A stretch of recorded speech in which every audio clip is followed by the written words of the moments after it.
Commander Zara Chun had been tending her hydroponics lab on Kepler Station when the headache began. Not the usual dull throb from recycled air, but something deeper like memories trying to surface from beneath still water. Around her, the other. Colonists were rubbing their temples too, their faces confused and distant. "You feeling it?" asked Marcus Webb, the station's chief engineer.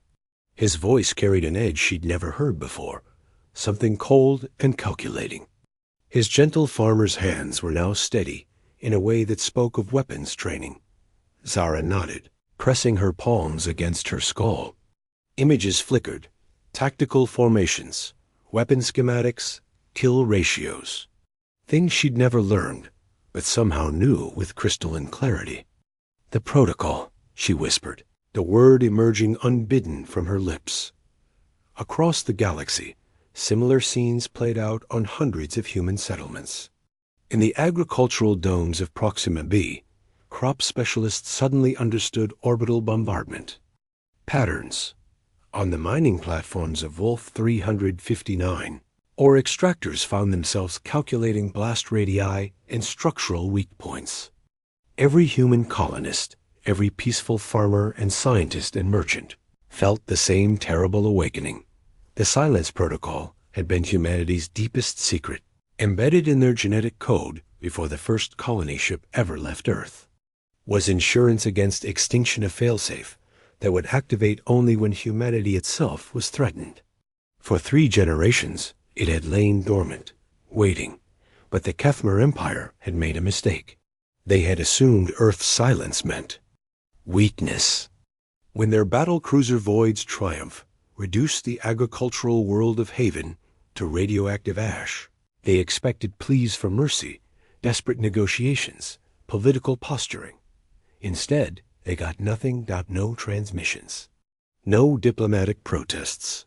No panic from the galactic concord. Earth simply stopped talking. On Kepler Station, Zara's hands moved with practiced efficiency as she accessed systems she'd never touched before. Maintenance panels revealed hidden weapon caches. The station's communication array reconfigured itself into a military-grade sensor network. The fusion reactor that had powered their peaceful research now hummed with the potential for something far more destructive. "Sleeper protocols are active," Marcus reported, his farmer's accent replaced by the clipped tones of a military operative. "All stations report ready." Through the viewports, space itself seemed different. The asteroid field that had always been. Just a navigational hazard now revealed its true nature. Dozens of ships, black as the void, powering up systems that had been dormant for decades. They were beautiful in their lethality, shaped like predators that had evolved in the darkness. Between stars, the galaxy had grown accustomed to Earth's children being merchants, explorers, and dreamers. They had forgotten that humans were also the species that had climbed to the top of their food chain, not through strength or speed, but through cunning and an absolute refusal to stay down when knocked. Now, as the Silence Protocol took hold, every human in the galaxy remembered what their ancestors had been. And in that remembering, they became something the galaxy had never seen before: a species of individuals who could think and act as one, unified by purpose and unbound by the moral constraints of peacetime. The hunt was about to begin. Fleet. Admiral Kekstar of the Kefmer Empire stood before the holographic display of his battle group, 73 ships strong, bristling with plasma cannons and quantum torpedoes. Behind him, his officers chittered with excitement. The soft-bodied humans had finally responded to the destruction of Haven. "Multiple contacts," reported his sensor officer, mandibles clicking nervously. "Bearing 0 Mark 7 through 0 Mark 20. They single quotes Admiral. They're everywhere." Kekstar's compound eyes studied the tactical display. Dozens of ships materialized from what had appeared to be empty space, their black hulls absorbing sensor pings like living shadows. No running lights, no identification transponders, no communication attempts. They simply existed, silent and hungry. Standard intimidation protocol, Kekstar ordered. Full power to weapons, demand their surrender. The communications officer tried for several minutes before turning back with confusion. Admiral, they're not responding to any frequency. It's like they can't hear us. Then they'll hear this.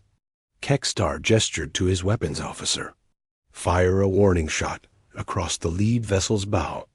The plasma bolt lanced through space, a brilliant green streak that should have sent any sane enemy scrambling for cover. Instead, the human ship simply moved, not with the desperate evasive maneuvers of a frightened prey animal, but with the fluid grace of something that had been expecting the attack. And then it fired. Back. The weapon wasn't like anything in the Kethmer database.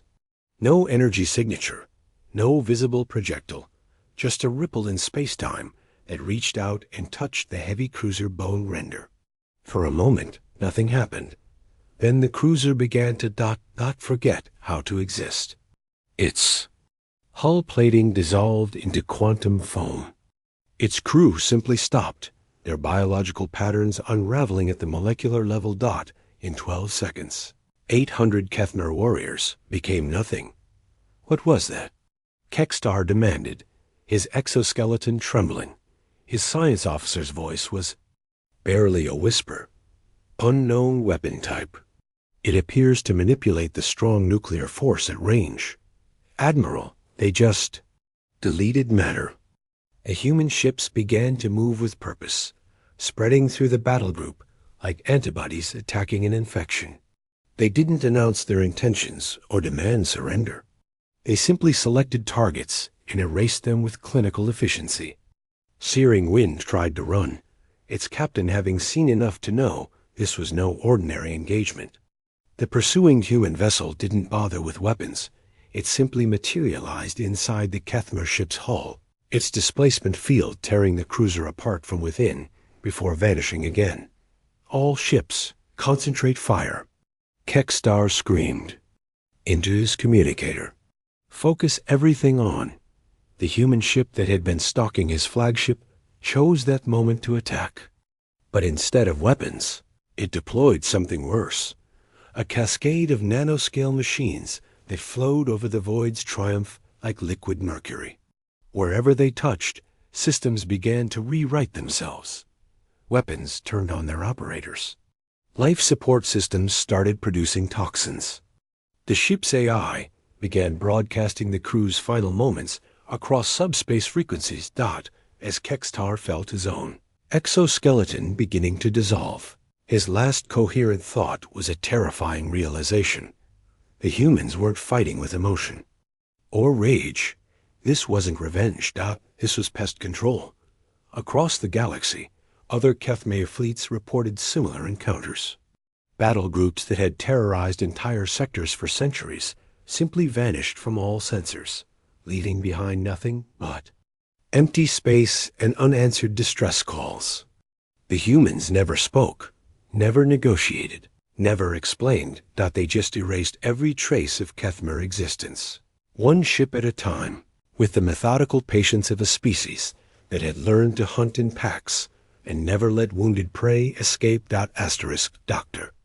Lysander Voss had spent 30 years studying xenobiology on Research Station Mendel, cataloging the fascinating diversity of alien life forms.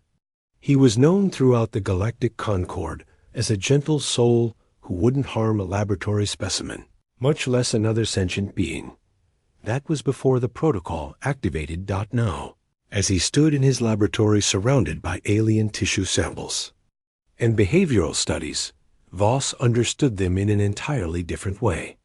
Not as fascinating examples of evolutionary diversity, but as potential threats with exploitable weaknesses. His research on Altairian neural clusters suddenly revealed how to induce mass psychosis in their entire species. His studies of vegan reproductive cycles showed exactly when their military caste would be most vulnerable. The transformation wasn't just in his mind, it was networked. Every human scientist, every researcher, every curious explorer across the Galaxy found their knowledge interconnected in ways that defied physics. Through quantum entanglement embedded in their DNA, they shared insights instantaneously across impossible distances. Fascinating, Voss murmured, his voice carrying none of its former warmth. He accessed the collective human consciousness with a thought, downloading tactical analyses from a weapons designer on Tau City, combat strategies from a former child who'd been playing war games on Europa, and psychological profiles from a diplomatic aide who'd been taking notes at treaty negotiations for decades. The network revealed the true scope of human infiltration. They weren't just colonists and researchers. They were an intelligence gathering operation that had been running for 3 generations. Every conversation overheard at spaceport, every casual question about alien military doctrine, every friendly inquiry about homeworld locations had been stored, categorized, and cross-referenced. Captain Kira Blackwood materialized on the stations. Transport pad, but she wasn't the same merchant trader who'd been delivering supplies for the past 5 years. Her civilian clothes had been replaced by form-fitting armor that seemed to bend light around its edges.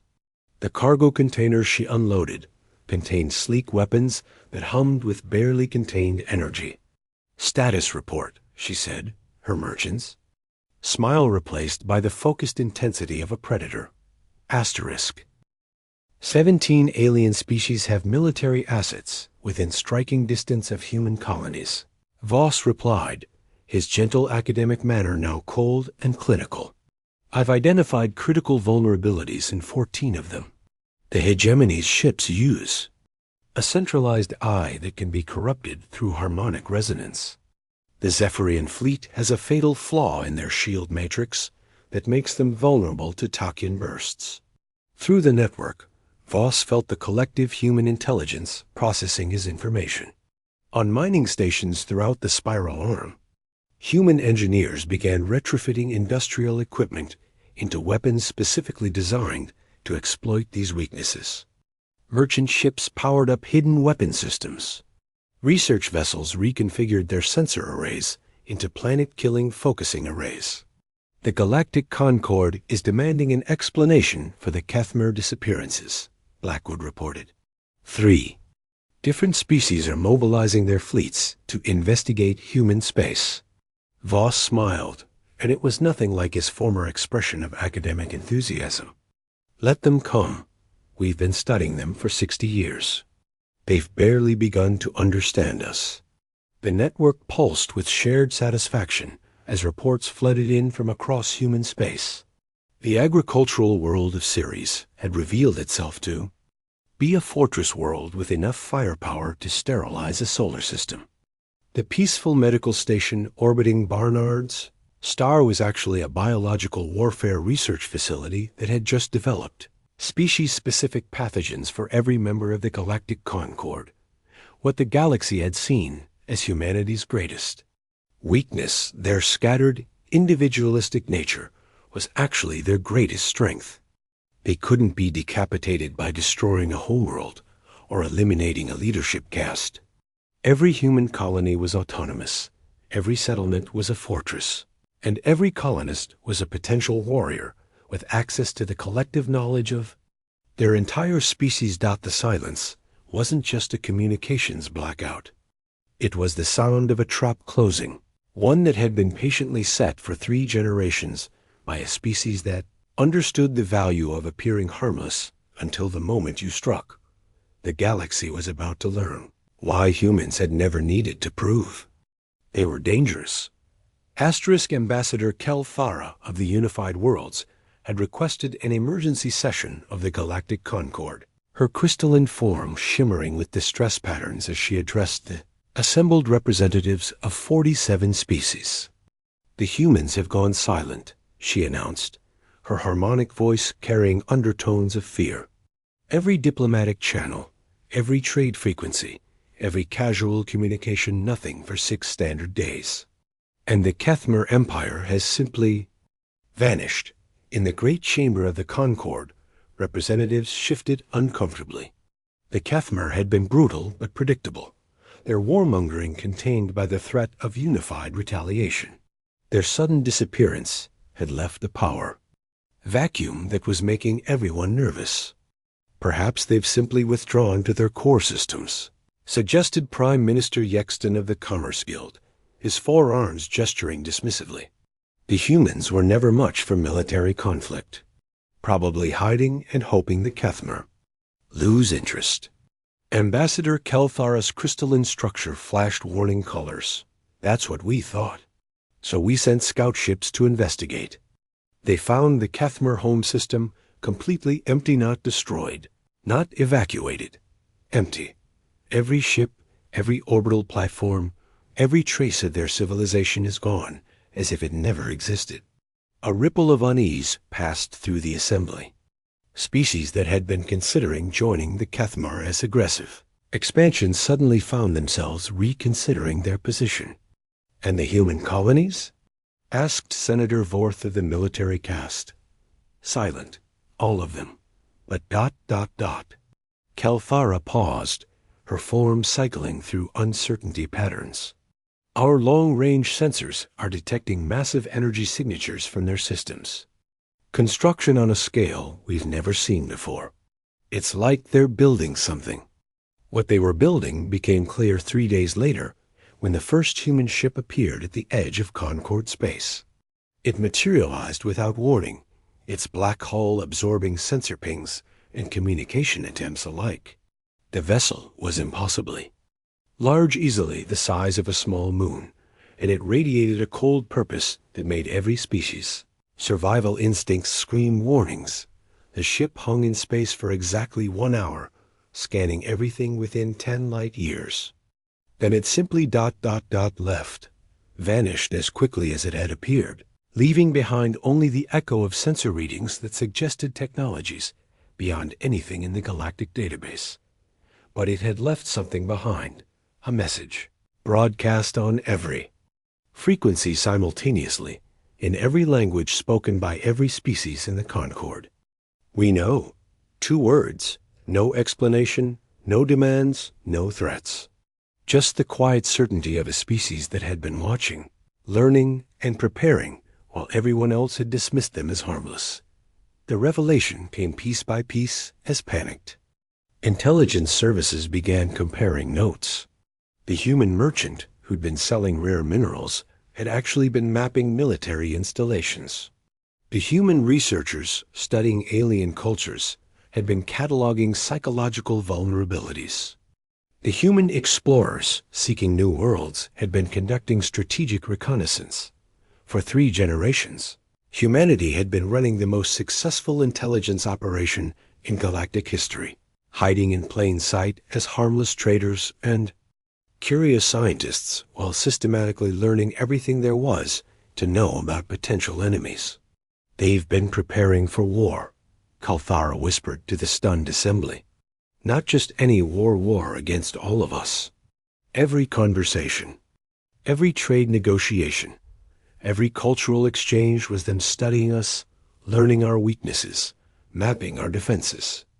The worst part was the growing realization that humanity's peaceful facade hadn't been entirely false.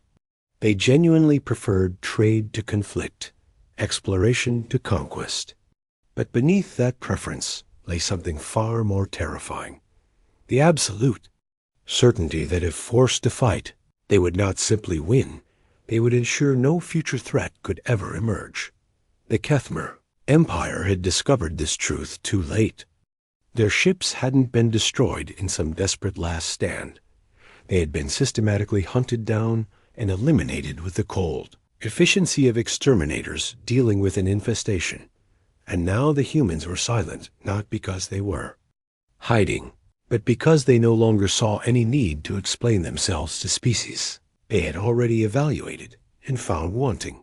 The galaxy was about to learn the difference between a civilization that was peaceful by nature and one that chose peace only as long as it served their purposes. ****. The Galactic Concord's emergency fleet assembled at the edge of human space 300, vessels representing 12 different species, armed with the most advanced weapons in their respective arsenals. Admiral Kexlos of the Hegemony commanded. From his flagship, the Infinite Resolve, confident that this show of force would bring the humans to their senses. "No response to our hails," reported the communications officer, her voice tight with nervousness. "All human systems are still broadcasting that same message. We know. Then we'll make them talk." Admiral Kexlos growled, his reptilian features twisted with frustration. "All ships, advance to weapons range. Show these upstart mammals what real power looks like." The fleet moved forward in perfect formation, sensors sweeping for the human ships they expected to encounter. Instead, they found nothing. Empty space where their intelligence had indicated massive construction projects. No defensive platforms, no weapon emplacements, no sign that anyone had ever lived in this system at all. "Admiral," the sensor officer called out, confusion evident in her voice. "I'm not reading any human ships, but there's something wrong with space itself here. Gravitational anomalies, quantum fluctuations, like reality is unstable." That's when the trap revealed itself. The empty space around them rippled like water. And suddenly the fleet found itself surrounded not by human ships, but by human space itself. They had passed through a dimensional fold without realizing it, entering a pocket universe where the humans had been waiting.